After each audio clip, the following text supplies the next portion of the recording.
5월 6일 토요일 아침입니다. 오늘 어제 이어서 민수기 23장 13절에서 26절까지의 말씀 함께 보겠습니다.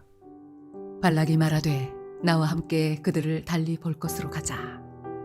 거기서는 그들을 다 보지 못하고 그들의 끝만 보리니 거기서 나를 위하여 그들을 저주하라 하고 소빔들로 인도하여 비스가 꼭대기에 이르러 7 제단을 쌓고 각 제단에 숫송아지와 순양을 드리니 발람이 발락에게 이르되 내가 저기서 여호와를 만나 뵐 동안에 여기 당신의 번제물 곁에 서소서 하니라. 여호와께서 발람에게 임하사 그의 입에 말씀을 주시며 이르시되 발락에게로 돌아가서 이렇게 말할지니라. 발람이 가서 본즉 발락이 번제물 곁에 섰고 모압 고관들이 함께 있더라. 발락이 발람에게 이르되 여호와께서 무슨 말씀을 하시더냐. 발람이 예언하여 이르기를 발락이여 일어나 들을지어다. 십볼의 아들이여 내게 자세히 들으라. 하나님은 사람이 아니시니 거짓말을 하지 않으시고 인생이 아니시니 후회가 없으시도다. 어찌 그 말씀하신 바를 행하지 않으시며 하신 말씀을 실행하지 않으시랴. 내가 축복할 것을 받았으니 그가 주신 복을 내가 돌이키지 않으리라. 야곱의 허물을 보지 아니하시며 이스라엘의 반역을 보지 아니하시는도다. 여호와 그들의 하나님이 그들과 함께 계시니 왕을 부르는 소리가 그 중에 있도다. 하나님이 그들을 애굽에서 인도하여 내셨으니 그의 힘이 들소와 같도다. 야곱을 해할 점술이 없고 이스라엘을 해할 복술이 없도다. 이때 야곱과 이스라엘에 대하여 논할진대 하나님께서 행하신 일이 어찌 그리 크냐 하리로다. 이 백성이 암사자같이 일어나고 숫사자같이 일어나서 움킨 것을 먹으며 죽인 피를 마시기 전에는 눕지 아니하리로다. 아멘. 발락이 발람에게 이르되 그들을 저주하지도 말고 축복하지도 말라. 발람이 발락에게 대답하여 이르되 내가 당신에게 말하여 이르기를 여호와께서 말씀하신 것은 내가 그대로 하지 않을 수 없다고 하지 아니하더이까. 이스라엘을 어떻게 해서라도 저주하려고 하는 그 계획을 실현시키기 위해 발락은 자신의 행동을 중단하지 않고 계속해 가고 있습니다.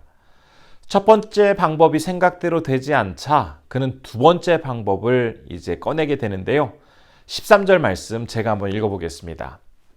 발락이 말하되 나와 함께 그들을 달리 볼 곳으로 가자. 거기서는 그들을 다 보지 못하고 그들의 끝만 보리니 거기서 나를 위하여 그들을 저주하라 하고, 이번에도 이스라엘 백성들이 내려다 보이는 어떤 높은 곳으로 가긴 하지만 이전과 다른 점이 있습니다. 이스라엘 백성 전체가 다 보이는 것이 아니라 그들의 끝부분만 보이는 곳에 올라서고 있습니다.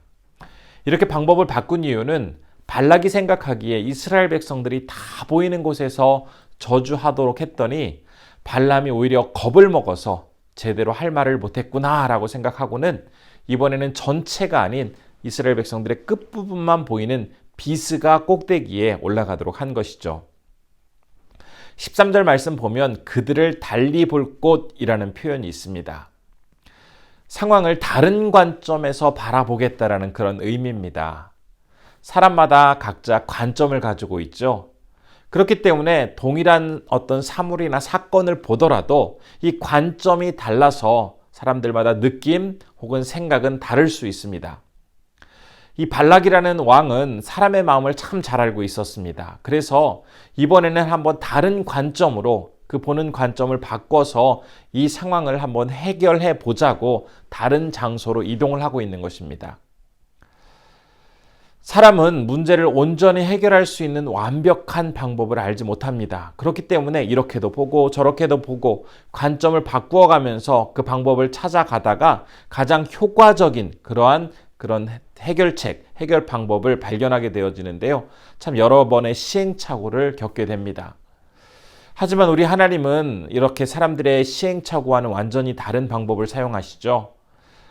그 어떤 문제에 있어서 가장 확실한, 가장 효과적인 방법을 분명히 알고 계십니다. 우리 하나님께서 어떤 분이신지 19절은 이렇게 전하고 있는데요. 제가 한번 19절 말씀 읽어보겠습니다. 하나님은 사람이 아니시니 거짓말을 하지 아니하시고 인생이 아니시니 후회가 없으시도다. 어찌 그 말씀하신 바를 행하지 않으시며 하신 말씀을 실행하지 않으시랴. 이 말씀을 보면 지금 하나님은 어떤 상황에 대해서 분명히 아시는, 완벽한 답을 아시는 분이다라는 사실을 전해주고 있습니다. 그런데 흥미롭게도 이 말씀을 한번 바꾸어 생각해 보면 오히려 인간이라는 존재가 어떤 존재인지를 알 수 있게 해주는 말씀입니다. 제가 한번 이 내용을 바꾸어서 읽어보도록 하겠습니다. 사람은 거짓말하는 존재이고 후회만 하는 존재이고 말한 것을 행동으로 옮기지 않는 존재가 바로 사람이다 라고 이 말씀이 전해지고 있습니다. 이처럼 사람은 온전하지 않기 때문에 하나의 어떤 분명한 방법으로 문제를 해결할 수 있는 그런 능력이 없죠. 반면에 우리 하나님은 온전한 답을 알고 계시고 가장 완벽한 시점에 그 일을 이루어 가시고 또한 어느 곳에서도 안 계신 곳이 없으시기에 가장 그 일들을 효과적으로 확실하게 처리해 주시는 분이십니다. 우리가 살다 보면 인간에게 많이 실망을 하죠. 인간에게 실망하는 가장 큰 이유를 생각해 보면 이 사람이라는 존재에 대해서 잘 못 알고 있기 때문에 우리는 실망을 하게 됩니다. 오늘 이 19절의 말씀처럼 사람은 온전한 존재도 아니고 늘 정직한 말만 하는 존재도 아닙니다. 아침에 한 이야기도 저녁이 되어서는 다시 바꾸는 그런 연약하고도 간사한 존재가 바로 사람입니다. 그런데 이런 사람의 특성을 알지 못한 채 마치 하나님처럼 사람은 거짓말도 안 하고 어떤 후회할 짓도 안 하고 또 한 말은 그대로 실천할 것이다 라고 믿게 되면서 오히려 그 사람에 대해서 실망하고 문제가 크게 더 확대되어집니다.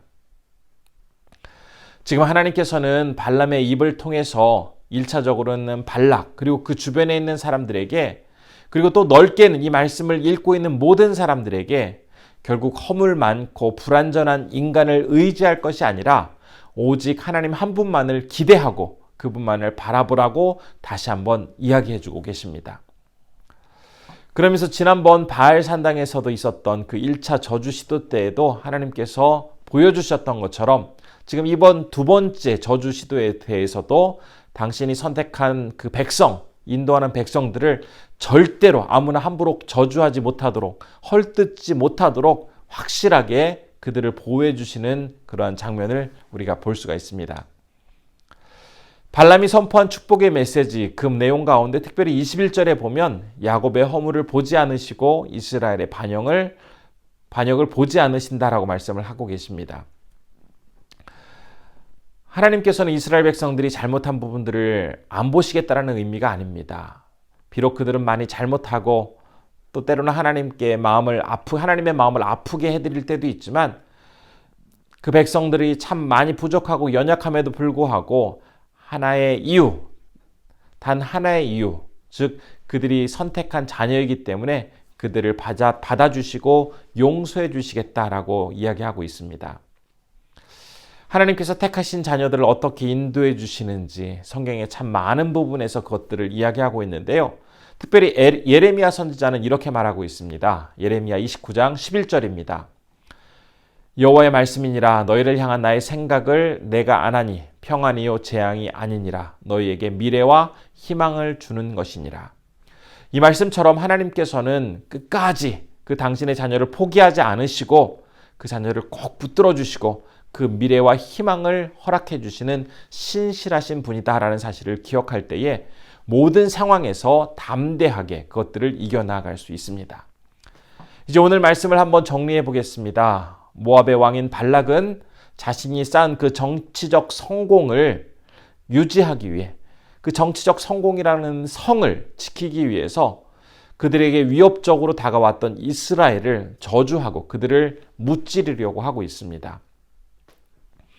이미 한 번의 경험을 통해서 이스라엘 백성들과 그들의 믿는 하나님이 얼마나 두려운 분이다라는 사실을 알았음에도 불구하고 그 두려움 앞에서 겸손하게 무릎을 꿇는 것이 아니라 오히려 더 다른 방법을 동원해서 이스라엘을 어떻게 해서라도 이겨보겠다라는 그러한 심상을 가지고 있습니다. 그런데 여기에 더해서 선지자 발람은 그의 정치적 야욕을 채워줄 수 있는 좋은 파트너로서 역할을 하고 있습니다. 이 발람이라는 사람 역시 종교적인 욕망을 채우기 위해 하나님의 이름까지도 거침없이 들먹이면서 이용하고 있던 사람이었습니다. 하나님은 그 자녀를 어떻게 해서라도 신실하게 인도해 주시고자 하는데 죄로 가득한 인간은 자기 욕심을 채우기 위해 하나님을 대적하기도 하고 때로는 하나님까지도 이용하는 악한 모습을 보여줍니다. 어제에 이어서 오늘 말씀 속에서도 이러한 사실이 동일하게 반복적으로 나타나고 있는데요. 어쩌면 매일의 삶 속에서 이러한 두 모습이 우리의 삶 가운데 계속적으로 반복해 나타나고 있지 않는가라는 생각을 해보게 됩니다. 우리 성도님들께서는 평안과 미래와 희망을 약속해 주시는 그 하나님을 온전히 신뢰하며 하나님의 그 선하심을 믿고 나아가고 계십니까? 아니면 내 목표를 이루기 위해 하나님까지도 수단 삼고 하나님까지도 이용하는 그런 안타까운 모습을 보이며 살아가고 계십니까? 진심으로 바라기는 사랑하는 아들까지도 아낌없이 내어주시며 우리를 진정한 자녀로 받아주시고 우리의 진정한 왕이 되시고 주인 되어주시는 그 하나님 앞에 내 모든 것들을 내어드리고 그분의 사랑만을 온전히 기억하며 주님께 붙들려 살아가시는 우리 성도님들 되시기를 진심으로 축복합니다. 이 시간 기도할 때 첫 번째로는 매일의 삶 속에서 한없는 사랑을 베푸시며 보호하시는 그 하나님만을 온전히 신뢰하며 살아가게 하옵소서라고 기도했으면 좋겠고요.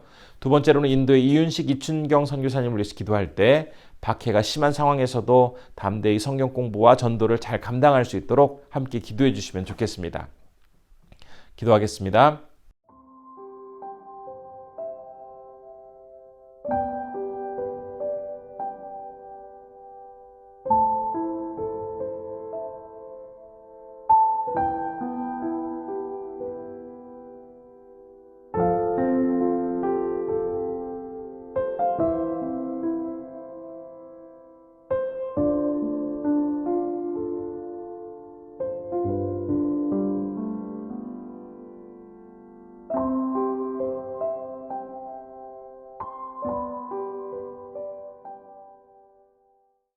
참으로 고마우신 아버지 하나님, 오늘 우리가 함께 살펴본 말씀, 이 발락의 두 번째 저주를 시도하는 사건 속에서도 하나님은 신실하게 그 백성들을 인도하시는 분이시다라는 것을 배우게 되었습니다. 끊임없이 인간은 하나님까지도 이용하고 자기의 욕심을 위하여 하나님을 대적하는 일들을 일삼고 있지만 우리 하나님은 모든 것들을 내어주시고 가장 완벽한 방법으로 인간을 인도해 주시는 하나님이시다라는 것을 오늘 말씀을 통해서 다시 한번 배웠습니다. 내 삶 가운데 진정한 주인 되시고 왕 되시는 하나님만을 온전히 의지하며 매 순간 승리하게 하여 주옵소서. 오늘은 인도에서 사역하시는 이윤식 이춘경 선교사님을 위해서 기도합니다. 인도의 박해가 심합니다. 하나님께서 선교사님 붙잡아 주시고 성경 공부와 또 전도 사역과 이어지는 모든 사역 속에서 하나님의 선하고 온전한 뜻이 밝히 드러날 수 있도록 붙잡아 주옵소서. 오늘도 우리 성도님들 주말 하루를 살아가게 될 때 어느 곳에 있든지 하나님께서 안전하게 지켜주시고 내일 복된 주일을 준비하기에 부족함이 없도록 우리 성도님들 함께해 주옵소서. 모든 것 주님께 의탁드리오며 예수님의 이름으로 기도드립니다. 아멘.